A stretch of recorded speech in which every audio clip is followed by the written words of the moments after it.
Hello everyone, welcome to my channel. दोस्तों, आज हम डिस्कस करेंगे बीपीएससी टीआरई वेटिंग लिस्ट कब तक आने की संभावना है और कितनी सी सीट खाली बच रही है। तो हमारे चैनल पर जो नए हैं, चैनल को लाइक करें, सब्सक्राइब करें और बेल आइकन को ऑन कर दें और इस वीडियो को अधिक से अधिक लोगों तक शेयर करें।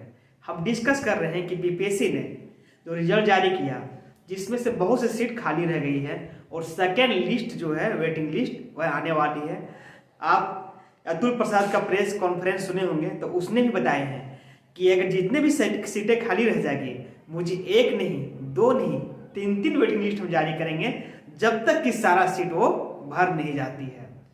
तो अभी हम लोग को खास करके उसने ये भी बताया था कि बहुत सारे एग्जाम का जो रिजल्ट देना मेरा बाकी है, उसी कारण लेट लग रहा था।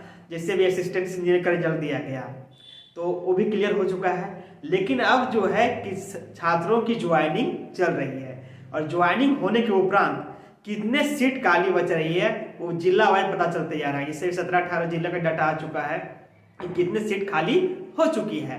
और जब 38 पूरे 38 जिला का जब डाटा आ जाएगा सरकार के पास और शिक्षा मंत्रालय जब इसको बीपीएससी पर भेजेगी, तो इस पे भी अब काम चल रहा है। इसका वेटिंग लिस्ट जो संभावना है कि इस मंथ छठ के बाद, छठ के पहले तो नहीं होगा, लेकिन छठ के बाद जो है वेटिंग लिस्ट जारी किया जाएगा और कम से कम 15 से 20 हजार सीटों की जो है वेटिंग लिस्ट आने हैं।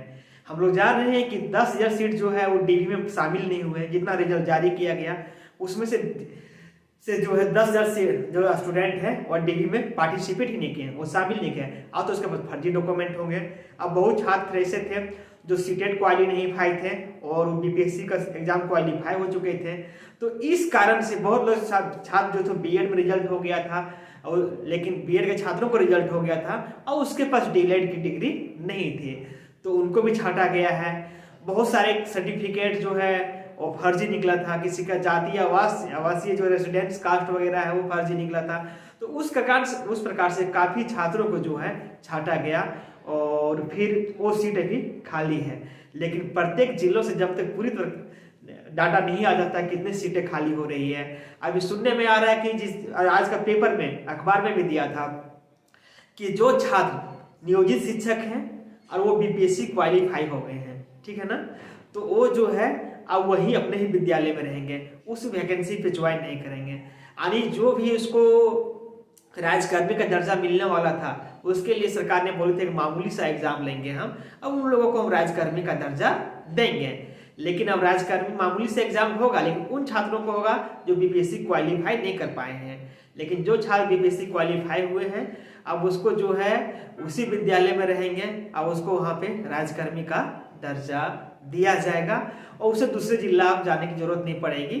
मान लीजिए कि कोई छात्र जमुई में है और उसका मान लीजिए अभी बीपीएससी टीआरई के तहत उसका मान लीजिए पटना हो गया, फिर आरा हो गया, तो उस तरह से छात्रों की परेशानी हो रही थी और अभी संभावित इस पर डिस्कस हो रही है, बात चल रही है। बहुत जल्द ही जो इसका नोटिफिकेशन भी आप लोग को देखने को मिलेगा कि जो छात्र खासकर बीपीएससी क्वालिफाई हो गए हैं उनको अपने ही विद्यालय में रहे, अगर वो योगदान करना नहीं चाहते हैं तो खास करके। तो देखिए, वेटिंग लिस्ट का इंतजार कर रहे छात्रों का एक बार फिर से जो है पुनः आंदोलन करना पड़ेगा कहीं ना कहीं, क्योंकि जब तक आंदोलन नहीं करेंगे तो सरकार के ऊपर दबाव नहीं पड़ेगा। तो सभी छात्र तैयार रहें, जिसके 2-3 नंबर, 4 नंबर, 5 नंबर कम है, वो कम से कम आंदोलन करें। और अगर नियोजित शिक्षक की सीट खाली होती है, अगर सरकार उस पर रिजल्ट जारी कर देती है, तो संभावना है कम से कम 20 से 25,000, 30,000 सीटों पर जो है अभी जो है उससे ज्यादा संख्या पे जो है वेटिंग लिस्ट आने की संभावना है। इन सरकार क्या करती है अभी इसका स्पष्ट नहीं है कि नियोजित शिक्षक जो मान लीजिए बीपीएससी ज्वाइन नहीं करते हैं और वो अपने सीट पे रह जाते हैं, पुराने सीट पे, तो उन जो सीटों को खाली हुआ जाएगा उसको वेटिंग लिस्ट भरेंगे कि अगस्त में जो नई बहाली आएगा पीआरटी का, उसके माध्यम से भरा जाएगा। उसको हम लोग इंतजार करते हैं। तो मिलते हैं हम नेक्स्ट वीडियो में। वीडियो को शेयर करें, लाइक करें, सब्सक्राइब करें।